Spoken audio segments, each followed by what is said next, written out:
Hello, everyone. Welcome to Chasing the Murder, and today we are on part 79 of Life Beyond the Grave. This is attached to the Doomsday Mother known as Lori Vallow Daybell. She just finished with trial and she was found guilty on all counts. That was a relieving sense for many of the families involved with this case. But there's still a lot of untold truth. One of my purposes is to bring dignity and truth. And lately, when we didn't have many people coming out of the woodworks, we have them coming out of the woodworks and then some claiming to be part of this. A few being made into heroes when at one time they were Lori's friend and helped them destroy other people. You know what? I don't get it, but you know what? I'm not going to worry about it.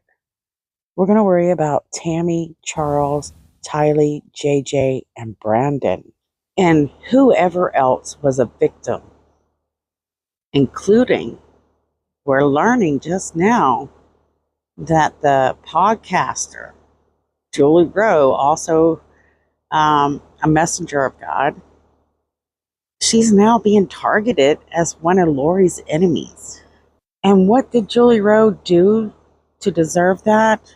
Well, we'll find out. That's what we're here to do. Lori and Charles had just moved into a new house in Arizona. While their son Colby has moved out, he got married, you still have Tylee and JJ living in a household. Let's not forget about her nephew, Zach Cox. We're still in January of 2019. Now, I'm still going through some of the old information, so the dates might vary a bit or not be exactly correct, because I just haven't had time to go through all the information I have, and it is a crap load. Just remember, I'll correct stuff as we go. So, we're in January of 2019. Lori's in contact with many of her followers like Zelima, Melanie Gibb, and others. They have plans to meet up at Zelima's home. So remember last series that Charles Vallow, his spirit died, but his body continued to live because another unclean spirit has taken over Charles' body by the name of Ned Snyder. Lori Vallow's needs while she's learning some of these doctrines, but she's not drawn in 100% at this point. Lori Vallow, Zelima, and a few other women like Melanie Gibb, they get in a circle and they begin throwing out strange ideas of how they think this casting should go. And boy, are they throwing out some strange ideas. So they're dealing with stuff that's kind of familiar to energy work or witchcraft, and they're controlling the elements. This is making several other girls feel quite uncomfortable. After the casting, a few ladies start feeling sick and weird, like something is evil upon them. According to witnesses, Lori is leading these castings, and she's the one convincing them that they need to do this in order to get this unclean spirit out of Charles' body. But pretty soon, Lori's going to not like a few of these women. If she feels intimidated or jealous, you better watch out. So right now, Lori's got a pretty good following going. You got Melanie Boudreaux, Zelima, Melanie Gibb, her parent, Alex Cox, Chad Daybell, Christina, Nicole, Julie, Aubrey soon. Lori begins doing podcasts too. Some of them being with Jason Mal, like Time to Warrior Up. Jason Mal, Melanie Gibb, David Warwick, Chad Daybell, and Lori Vallow. And Lori is seeing Chad at a few of these podcasts. Chad talks about the fact that he's an author, a publisher. He talks about these futuristic stories that he's writing. He's been invited by Preparing the People, Jason Mal, and a few others to share his experiences and his future visions. And he's able to get away from home and head to Arizona several times. And these podcasts are his opportunity. So he has a perfectly logical excuse to come into Arizona and hang out with Lori. And Lori now has an excuse to hang out with Chad. They're doing these podcasts. In the description of these podcasts, it says that they are having some fun. So you have Jason, Melanie, Lori, and Chad. They're having a good time. Chad has a wonderful sense of humor. They describe, anyways, in this the details. And what's weird is these people see these two getting really close and know that they're married, and they just accept it. That's as ungodly as you can get. For those of you that like dates, I believe this is around January 15th of 2019. For a lot of people that were hanging out with Lori during this time, Christina Atwood says that Lori is off the radar in January. But I think she's mixed up a little bit, and it was most likely in February. The new year in January, she was off the radar.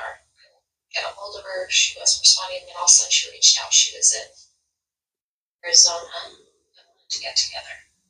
So she says Lori will disappear, and Lori is not happy with the fact that Charles didn't pass away in that car wreck. A lot of people say that it was her that had a vision of Charles and JJ dying in a car crash, which is similar to what Chad said about his own wife, Tammy Daybell. And she's very obsessed with this unclean spirit that has taken over her husband's body. In a letter, they actually discovered that Lori had penned a letter detailing how her pal once had deadly visions and calling her cult the work of Satan. So remember, she's also self-prophesizing around this time. And the voices that she's hearing waking her up early in the morning, the deity she's seeing at the temple, the spirits helping her with her genealogy, they are assisting her on the Heavenly Father's go. For the household that she lives in, Charles is starting to get quite suspicious. What is going on with his wife?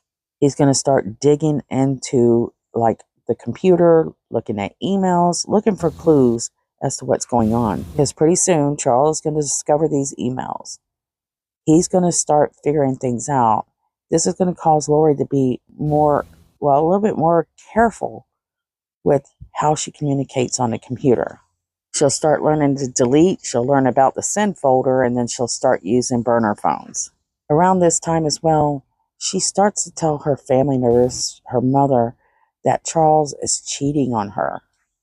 And she will insist that all her family members cut Charles off, stop talking to him if you want to talk to her anyways. And after my many years of researching Lori, this is an attempt to get people to ignore him so that they don't learn the truth of what's really happening. Lori is a good manipulator, and she wants to make sure that she erases anything that she doesn't want anyone to see. So we learned that January 22nd of 2019, there's an email that is addressed with a mention of Nick Snyder, a demon possessing Charles Vallow, his body. So in that subject line of this email, it's demon with the name Nick Snyder. This is very important because she seems excited about this. So Chad tells Lori that it's one of Charles's old friends, an evil spirit, had murdered him and was using Charles' body to violate Lori and her family. So this is an unknown exact date, but it's somewhere around this time that Zelima tells Lori she will be able to create storms and fires and have the eye of the Lord. And at this point, Lori really believes that she's getting all these superpowers, and she's obsessing over what Chad is telling her, these ideas about Charles being a zombie. Melanie Gibbs says she was there when Chad told her this over the phone, but we're learning that this is something that came by email. So who's lying? Remember, Melanie Gibbs says, oh, yeah. She first heard this from Chad Daybell because I heard her talking to him over the phone about it. Does she know about this email? So demons equal zombie. I hope Melanie comes forward and shares a complete truth. So Charles has a friend that supposedly died. We don't know how or why. And he's been roaming the earth. He's searching for a vessel, and somehow he's able to either murder Charles or kick his spirit out and he take over Charles's body. Let's not forget that his friend was evil. So how in the world was he able to attach himself to Charles' vessel? That's what we want to know. In this email, it says, basically, Charles isn't Charles anymore. He's now this guy, Ned Snyder. So as I have told you guys before, I have a lot of old information in here, and it's been hard. I'm mixing in the new information and double checking, but there's so much information, it's hard to get it all done. Especially now that I've gotten to this part. I've not had time to redo this part. There is a date that is unknown for me, and it's when Chad is creating portals.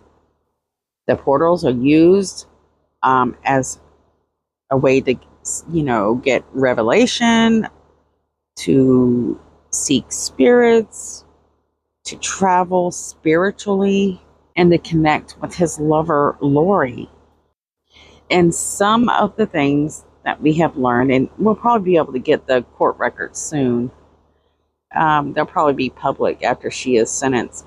But it is said one of the ways that Chad supposedly figured out Charles was a zombie was he had learned sitting in this portal. So investigators have discovered that Chad is typing in Google or wherever he's searching, Ned Snyder, deaths in Louisiana, while he's telling other people, he's getting these revelations of who these people are. So let's go over this one more time. Melanie said, I was in her house when that phone call came in. He described it to her that Charles was no longer Charles, that this was an unclean spirit that was friends with Charles on earth. He had now passed on, and now he is this unclean spirit on earth roaming around, and he's attached himself to Charles, and now he has entered Charles' body and taken over. So you guys can kind of go with whatever you want to believe here. Either she learned by email or she learned by telephone call. So at some point, though, this spirit, unclean spirit that they know as Ned Snyder, well, he's fixing to be hijacked by Garrett. Melanie Gibb did confirm that Charles was supposed to die. And he was supposed to die according to the visions Lori had. And again, Lori was greatly disappointed when he didn't. Melanie thought that, Lori was just so anxious to be together with Chad that they devised a plan to find a way to get rid of Charles. One way of doing that is saying that Charles is no longer here. Whoever's in Charles' body, well, it's an unclean, evil spirit. And Melanie suggested that Lori Vallow was a little overwhelmed by this idea, but wanted to believe Chad. Trust me, I've gone through all the documents that I can find available, looking for anything that matches through the LDS. The only thing that is mentioned is unclean spirits, not very many times. But soon they will refer to these unclean spirits as zombies. And let me tell you, there's absolutely no zombies in the Mormon doctrine. There's an audio that will come out with Melanie Gibb that will really make you think that she's not a reliable source. But people were so desperate for Lori to be convicted that we just put up with it. So in the doctrine, it does say that Jesus did cast out devils and unclean spirits.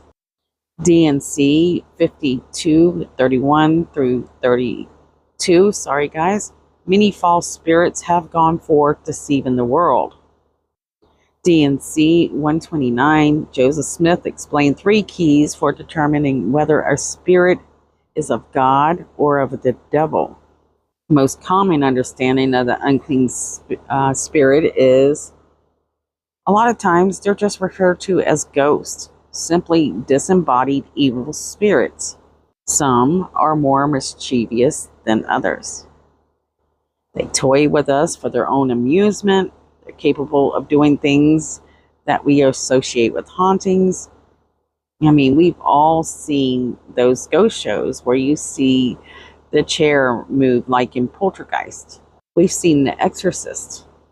But Lori and Chad, they're taking this to an extremely different level. Because Charles is feeling suspicious, he's starting to snoop around and look for something that might tell him what exactly is going on with Lori. As he starts to snoop around, he'll come across like these little prepper lists that Lori has with familiar names on it. Also, it'll have their probations here on Earth, ranking systems. When Charles discovers these, he'll send them out to multiple people, trying to show them, look, it's not me cheating. Look at what all she's looking at. This is some really strange stuff. Now, according to information, when we first started looking into this, Lori was actually calling family members and telling them that her husband's body was overtaken by demons and later even a zombie. And there's several family members, we don't, know exactly who, except for Alex Cox, that support these newfound gifts. And we have to wonder, was Summer and Janice really supporting her ideas? Well, they mentioned that at one point, Summer says, I tried to support her. So most likely they did know. And I hate to say it, but sadly,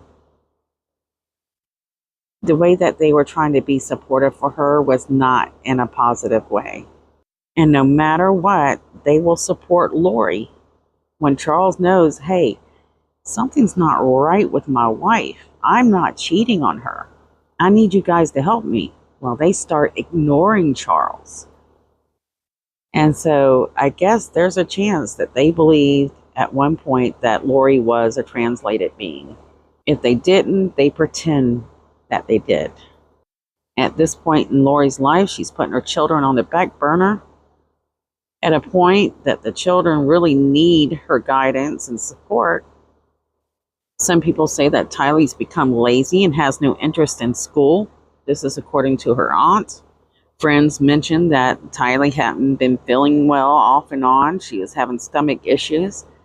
But I suspect possibly that she's dealing with some depression.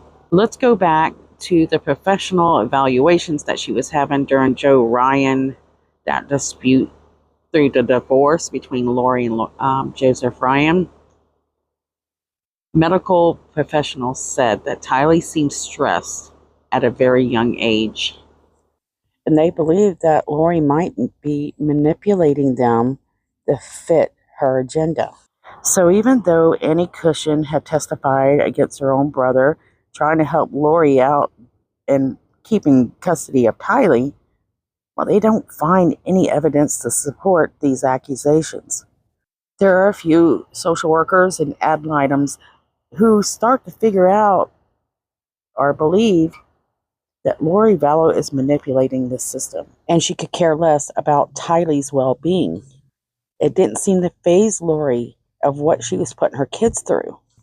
She was too busy trying to win her way, and I believe this affected Joe's sense of accomplishment in his life. He didn't want to give Lori anything any longer. During this time with Joe Ryan, while they have therapists looking into this entire family, they have cameras in their house, for God's sake. It even starts to bring in Charles' ex-wife and other people into this messy drama of a show. I thought that it's nearly impossible for Charles not to realize what's going on, but I think he loves her and believes that, he can help her become a better person. That's speculation. But now Charles is starting to find out exactly what Joseph Ryan might have been going through. He's working out of town. Lori's telling her family that he's cheating on her, and he knows that he's not cheating on the woman he loves more than anything. His eyes are opening. He doesn't know he's an unclean spirit, but he's about to find out. He's about to find out that he hasn't been Charles for quite a bit of time. Zach will discover some very interesting paperwork that he will show to Charles. He comes into contact with this because Lori asked him to go find this paperwork. And they find out it's a ranking system. Charles will send them out to multiple people that he knows. Though the family's not allowed to talk to Charles, he'll try his best to send this stuff out to them and make them read it. And there are family members that Charles and Lori were close to once, and that was Brandon and Melanie. But now, Melanie has asked her husband, Brandon, do not talk to Charles, and he abides by that, but he'll regret it later. This is what I can say. No one could have known where all this was about to lead. This was unfathomable. And all these many visionaries that said that they could see the future, well, none of them even got a glimpse into what was about to happen. It's around this time, guys, that Charles will start becoming a little more familiar with the name Chad Daybell. And what's interesting is Lori was pushing Chad Daybell to everyone. And did she ever push it to Charles? Was she Dr. Jekyll and Mr. Hyde even before all this fired up? Drop your thoughts below. Do you believe that Lori was a manipulator? Do you think that what she was doing could have been stopped? And do you think Charles always knew that Lori was capable of doing some things? I might end it here, guys. I want to say thank you so much to those of you who have supported me. I appreciate it from the very bottom of my heart. Love you guys. And please subscribe, like, or even donate to Patreon if you'd like to donate and help my work. I want to reach out and say thank you to the Patreons that are helping me right now. I really do appreciate it. I love you guys, and I'll see you guys soon.